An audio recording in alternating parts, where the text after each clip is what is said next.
I wrote a little song to remind you, Choice Hotels get you more of the experiences you value. The Cambria Hotel's got it all. A rooftop bar, have a ball. Bring a date, your squad, or even your mom. Book direct at choicehotels.com. You have one new message. Translating. Disney and Pixar's Hoppers is now available on Disney+. You could say that again. Critics are calling it Pixar's funniest movie ever and a wildly entertaining ride. Blizzard Potato. It's certified fresh and verified hot. Now we party. This is incredible! Wow, I am clearing the rest of the day. Disney and Pixar's Hoppers, now available on Disney+. Rated PG.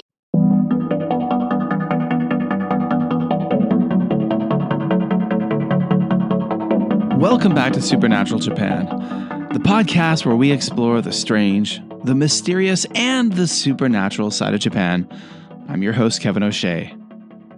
When people think of Japanese spirits and yokai, they often imagine terrifying ghosts, shape-shifting foxes, and vengeful apparitions lurking in the shadows. But not every supernatural being in Japanese folklore is something to fear. Some are welcomed into the home, and some bring prosperity, some bring luck. Today we're traveling to the snowy mountains and rural villages of Japan's Tohoku region to meet one of the country's most beloved supernatural beings, the Zashiki Warashi, mysterious child spirits said to live inside old homes and inns. If you're lucky enough to see one, legend says your future will be bright. But if they leave your house, misfortune may soon follow. So, dim the lights, settle onto the tatami mats, and listen carefully. You might just hear the footsteps of a child running through an empty room.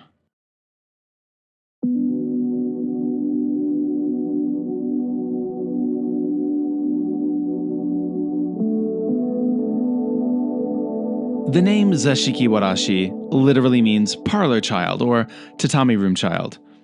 The word Zashiki refers to a traditional tatami room, while Warashi is an old regional word for a child used in northeastern Japan.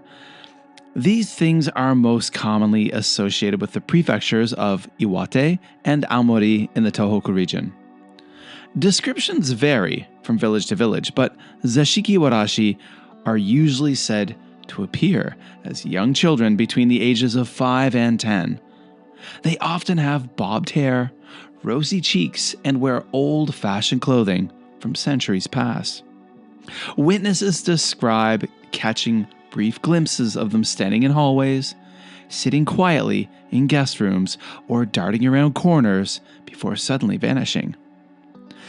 Unlike many yokai, however, Zashiki Warashi are not considered dangerous. They are playful pranksters. They might move small objects, overturn pillows, or leave tiny footprints in ash, or create the sound of children's laughter late at night. Their tricks are harmless and are often viewed as signs that the spirit is happy. What makes Zashiki Warashi unique is its connection to good fortune. Throughout Tohoku folklore, a home inhabited by a Zashiki Warashi is said to prosper. The family living there enjoys health, wealth, and successful harvests, and general happiness. Some stories claim businesses flourish and fortunes are made after a sighting. The spirit acts almost like a supernatural guardian, watching over the household. Yet, there is a darker side to the legend. If Zashiki Warashi decides to leave, disaster follows. Families fall into poverty, businesses fail, homes become abandoned. In folklore, the departure of a Zashiki Warashi is often described as the beginning of a family's decline. The good fortune they brought with them leaves as well. Because of this, families traditionally treated the spirit with respect. Some left sweets, toys, or small offerings in hopes that the child spirit would remain.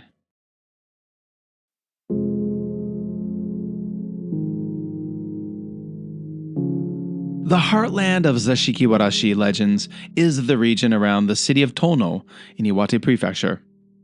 Tono is famous throughout Japan for its rich folklore traditions and was immortalized in the book Tono Monogatari by Kunio Yanagita, often considered one of the most important collections of Japanese folktales.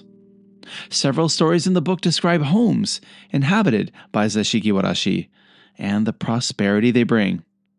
Today, perhaps, the most famous location associated with these spirits is the hot spring town of Kendaichi Onsen.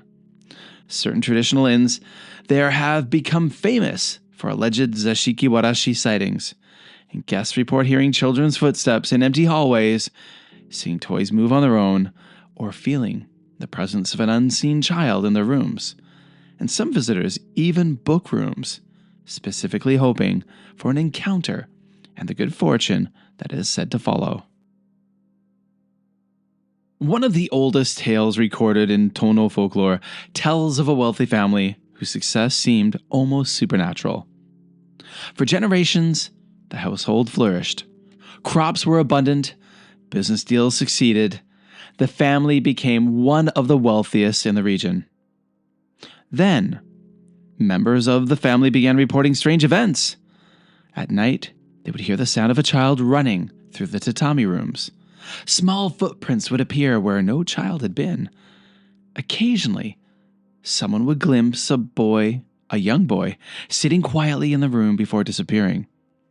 Now, rather than fearing the spirit, the family welcomed it.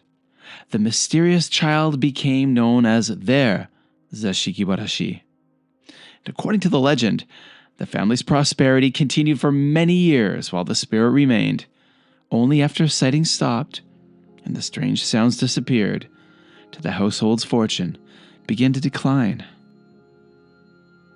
Among modern stories, one of the most famous comes from the inns of Kendaichi Onsen. Guests staying overnight have reported for a long time hearing the laughter of children, despite no children being present. Some describe seeing a small child standing near a doorway late at night before vanishing when approached. And others claim toys left in rooms mysteriously move from one place to another. One famous account tells of a businessman who stayed at an inn known for its Zashiki Warashi legends. And during the night, he reportedly saw the figure of a young boy sitting beside his futon. Frightened, he closed his eyes, and when he looked again, the child was gone. Now, whether coincidence or supernatural intervention, local legend claims that shortly after his stay, his business fortunes improved dramatically. And stories like these continue to attract curious visitors from across Japan, hoping for a glimpse of the elusive spirit. You know, folks, I'm thinking I need to head up to Kendaichi Onsen myself, and with hopes of seeing a Zashiki Warashi. Maybe that could help Supernatural Japan, get featured by Spotify or Apple Podcasts, something like that. What do you think, guys? Maybe it's worth trying. Not every explanation of the Zashiki Warashi is cheerful. Some folklorists have suggested that these spirits may have originated from memories of children who died young, particularly during periods of famine and hardship in northern Japan. And others connect these spirits and stories to abandoned or orphaned children who were once taken in by struggling royal families. And over time, these memories may have evolved into tales of child spirits protecting the household. If true, it gives the legend a bittersweet quality. The playful spirit bringing fortune to a family may represent not just luck, but the memory of children who were once part of the home.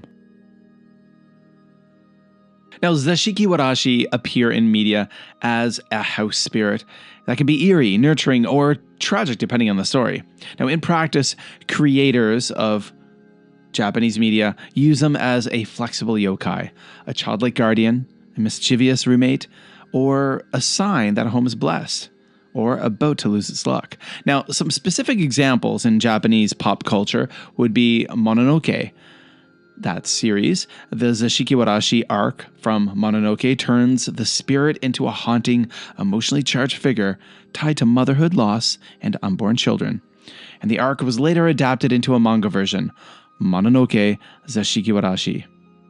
Now, Ghostwire Tokyo, this game has a side mission named Zashiki Warashi, where the player helps rescue the missing child spirit of an old woman. The quest also rewards a Magatama and ties this spirit directly into the game's yokai-themed world. Now, the Zashiki Warashi of Intellectual Village. This is a light novel series by Kazuma Kamachi, showing the figure being used not just as folklore, but as a title-level supernatural concept in modern fiction.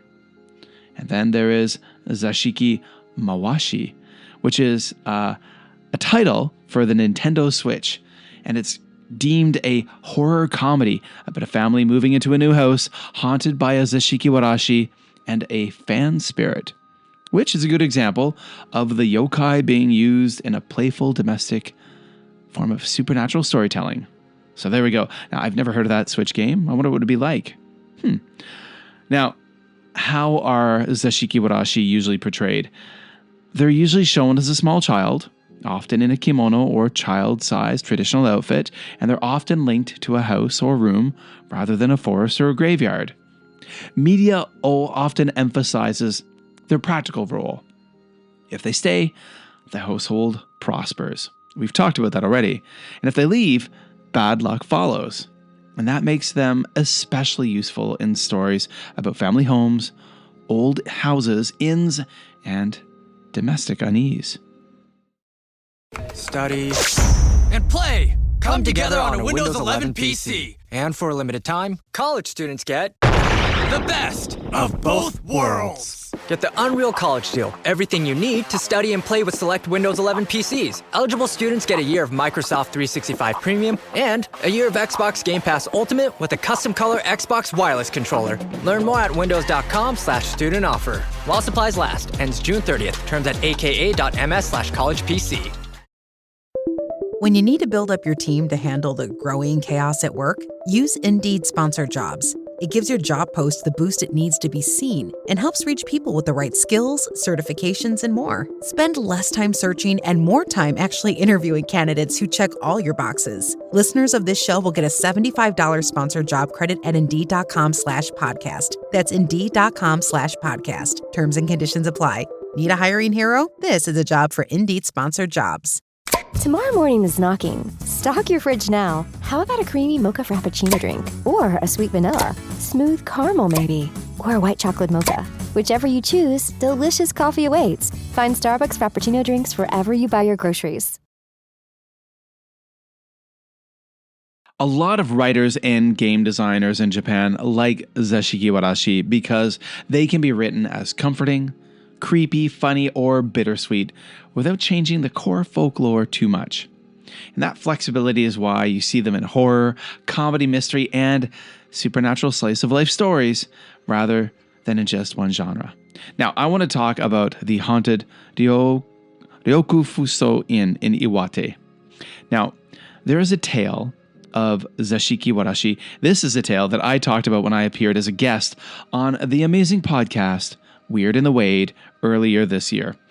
Host Nat Doig asked me to come on to her wonderful and spooky podcast and discuss some haunted pubs in Canada and a haunted ryokan in Japan.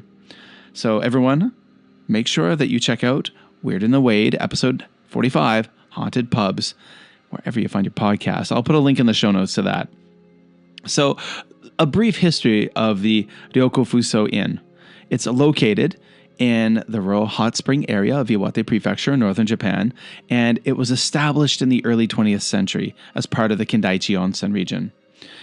Now, it was originally a traditional family-run ryokan offering tatami rooms and local cuisine, and it was built in an area known for strong folk beliefs and yokai traditions. It gained national attention due to repeated reports of Zashiki Warashi. Now, it also became a popular destination for spiritual tourism, with guests hoping to encounter the spirit. Now, this inn is featured in an Abroad in Japan video called I Stayed in Japan's Most Haunted Inn. Now, if you really want to see what this ryokan looks like and get a true sense of the spooky vibes there, you need to watch this video. And I'd also recommend subscribing to the Abroad in Japan channel if you are a fan of Japan. Chris Broad's videos are informative, entertaining, and they're always amazingly produced. And I've been a big fan of Abroad in Japan for quite a long time. Now, this inn was destroyed in 2009 in a fire, but it was rebuilt and reopened in 2016. So let's look a little bit at the haunting and the legend. Now, the Ryokofuso Inn is said to be inhabited by a Zashiki Warashi. And, of course, it's known to bring good fortune and prosperity. And it's often called a kamemaro, which is a young boy. And it is said to be the child of a noble or samurai family who fled conflict long ago. Believed to have died young and remained as a protective spirit in the house. So what are some of the different experiences people who've stayed in that inn have said they've had? Well, people have reported feeling a small weight on their chest while sleeping. That would be scary, wouldn't it? A sensation of something moving across futons at night. People report hearing footsteps, knocking, or childlike sounds in empty rooms. And then there are the occasional sightings of a small child figure that quickly disappears. And most people describe these encounters as unsettling, but not threatening. So there is a specific room where people like to stay. And in that Abroad in Japan video, Chris Broad stays in that room. So it's often called the Anju no Ma. And this room is linked to the spirit. And people who stay in that room often leave toys, dolls, and gifts as offerings. And many visitors claim positive life changes after staying there. And the room has become so popular that it must be booked very, very far in advance. So, why do these Zashiki Warashi hauntings stand out so much in the Japan supernatural landscape? Well, unlike typical Japanese ghosts, they're benevolent in their presence. And they're rooted in regional folklore, not modern urban legends. And these ideas blend ghosts, yokai, and ancestral spirits all together. And of course, guests visit these locations not out of fear, but in hopes of luck and fortune.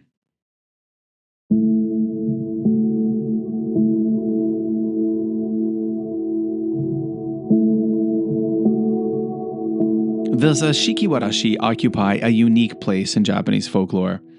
They are neither terrifying monsters nor restless ghosts seeking revenge. Instead, they are symbols of prosperity, family, and the fragile nature of good fortune.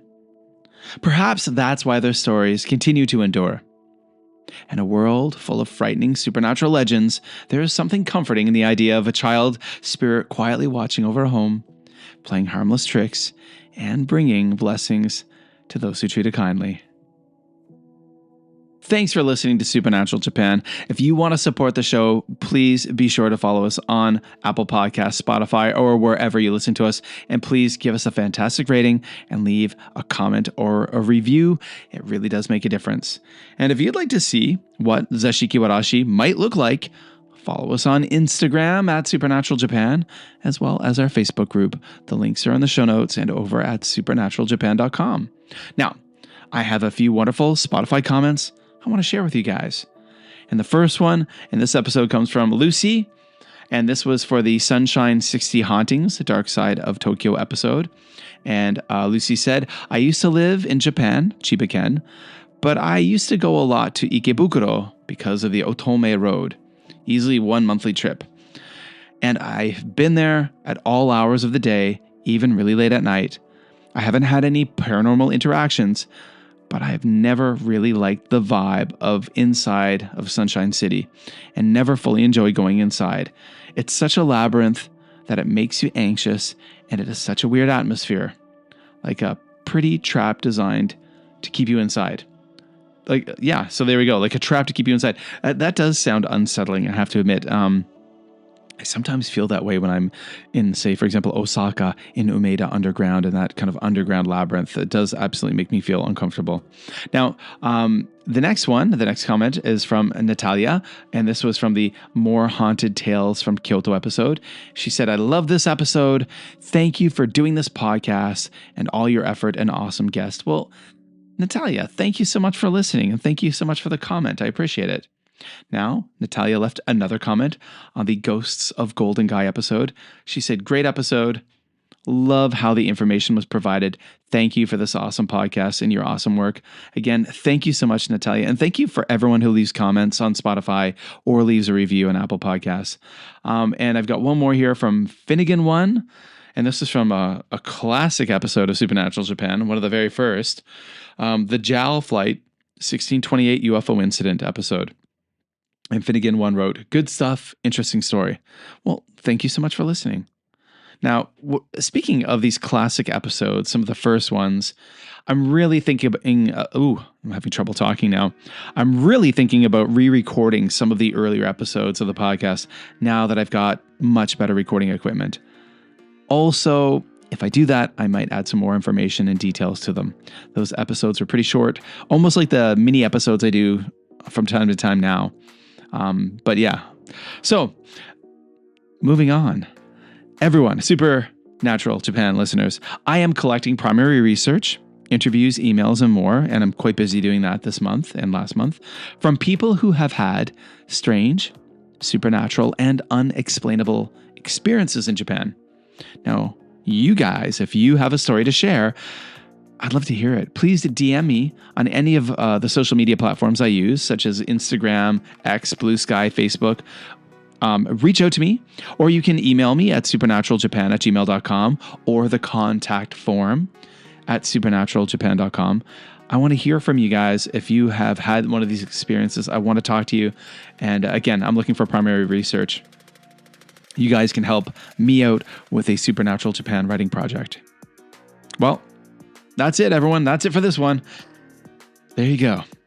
So, if you ever find yourself staying in an old inn in the mountains of Iwate, listening to tiny footsteps running across the tatami in the middle of the night, you might want to leave a small candy by your bedside, just in case. Because in Japan, not every ghost is something to fear. Some are the reason your luck hasn't run out.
Hey everyone, I'm Erica. And I'm Elizabeth. We're sisters, wine lovers, and your hosts for the podcast Spirits Uncorked. In season 2, we're leaving the haunted waters of Lake Lanier in Georgia and diving into all new spooky stuff. Shadow people? I've seen them. Haunted military bases? I've served on one. Local restaurants with ghostly reputations? I work at one. Okay, if something spooky doesn't happen to you, I worry about you. The paranormal is my normal. Plus, we'll sip and chat with horror authors, fascinating guests, and test out some superstitions along the way. Knock on wood. So uncork a bottle and pour a glass of the paranormal with us on season 2 of Spirits Uncorked. Get ready for sips, scares, and sisterly sarcasm.